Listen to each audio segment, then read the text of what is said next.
कि 2005 से लेकर 2020 तक जी, मतलब 25 तक जी, लेकिन क्या 25 से 30 फिर से नीतीश हो पाएंगे जी, या 25 से 30 लालू यादव के लाल तेजस्वी यादव कमान संभालेंगे?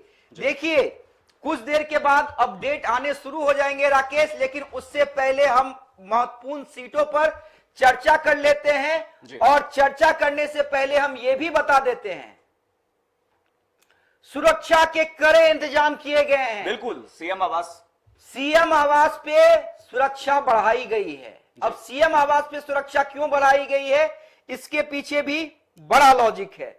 देखिए कल से जिस हिसाब से आरजेडी का एग्रेशन सामने आया है, जिस हिसाब से तेजस्वी यादव कह रहे हैं अपने कार्यकर्ताओं को कि चौकस रहिए, अधिकारियों को संकेत दे रहे हैं कि किसी प्रकार की बेईमानी नहीं सहेंगे, क्योंकि 2020 में तेजस्वी यादव ने एक बड़ा आरोप लगाया था कि अधिकारियों ने हराया है हमें, कहीं 200 वोट, कहीं 300 वोट, कहीं बिल्कुल मार्जिन कम, 1000 वोट पे रहे थे। जी, तो तेजस्वी यादव ने बड़ा आरोप लगाया था 2020 में।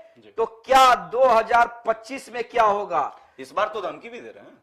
हाँ, भारत को नेपाल बना दिया जाएगा अगर ऐसा कुछ गड़बड़ी होता है तो। जी बिल्कुल, बिहार को नेपाल बनाने की धमकी जो है वो सुनील सिंह, जो राबड़ी देवी के मुंह बोले भाई हैं, एमएलसी हैं, तेजस्वी के मुंह बोले मामा हैं, उन्होंने कल धमकी दी और धमकी के बाद उनपे एफआईआर भी हो गया। लेकिन तमाम जो आरजेडी समर्थक लोग हैं, महागठबंधन के समर्थक लोग हैं, वो तैयार हैं। बिल्कुल, आप देखिए ना 2 दिन से वो लोग सोए कहां हैं?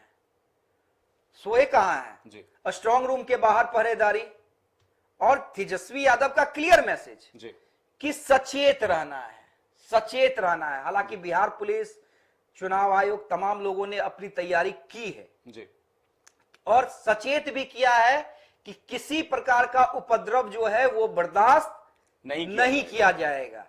लेकिन तेजस्वी यादव ने संकेत दे दिया है। कल लाइव भी आए थे, कल महागठबंधन के नेताओं के साथ कृष्णा अल्लावरू, मुकेश सहनी, दीपांकर भट्टाचार्य के साथ उन्होंने बैठक भी की थी और एक महत्वपूर्ण प्रेस कॉन्फ्रेंस भी किया था। फिर से उस प्रेस कॉन्फ्रेंस को सुनाएंगे।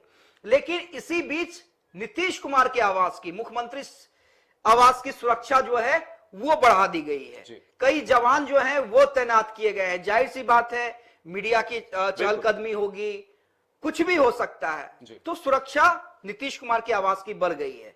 राकेश, अब चर्चा कर लेते हैं, जब रुझान आने से पहले जो है हम चर्चा कर लेते हैं इंपॉर्टेंट कुछ इंपॉर्टेंट सीट्स हैं जिसको लेकर चर्चा करना जरूरी है। लेकिन उससे पहले एक सवाल रहेगा अमृतसर से, क्योंकि देखिए जिस तरीके से एग्जिट पोल आया और एग्जिट पोल को लेकर देखिए चर्चाएं काफी हो रही थी, क्योंकि एक तरफा कह सकते हैं कि एनडीए की सरकार बनते हुए नजर आ रही थी, लेकिन एनडीए तो खुश नजर आ रही थी, लेकिन महागठबंधन की ओर से चाहे वो नेता हो, चाहे समर्थक हो, चाहे कार्यकर्ता हो, कोई भी इसको स्वीकार नहीं कर पा रहे थे। और देखिए अभी की बात करते हैं, तेजस्वी यादव ने तो पोस्ट भी किया है भाई आज 14 है और सरकार बन रही है, क्या कहेंगे? नहीं, ये कॉन्फिडेंट है और कॉन्फिडेंस होना अच्छी बात है। देखिए तेजस्वी यादव को फीडबैक कहां से आ रहे हैं? तेजस्वी यादव को फीडबैक कोई एग्जिट पोल से तो आ नहीं रहे हैं, बिल्कुल उनकी एजेंसी से तो आ नहीं रहे हैं। तेजस्वी यादव को फीडबैक आ रहे हैं कि भाई जो उनके कार्यकर्ता हैं, जो आरजेडी और महागठबंधन के समर्थक हैं,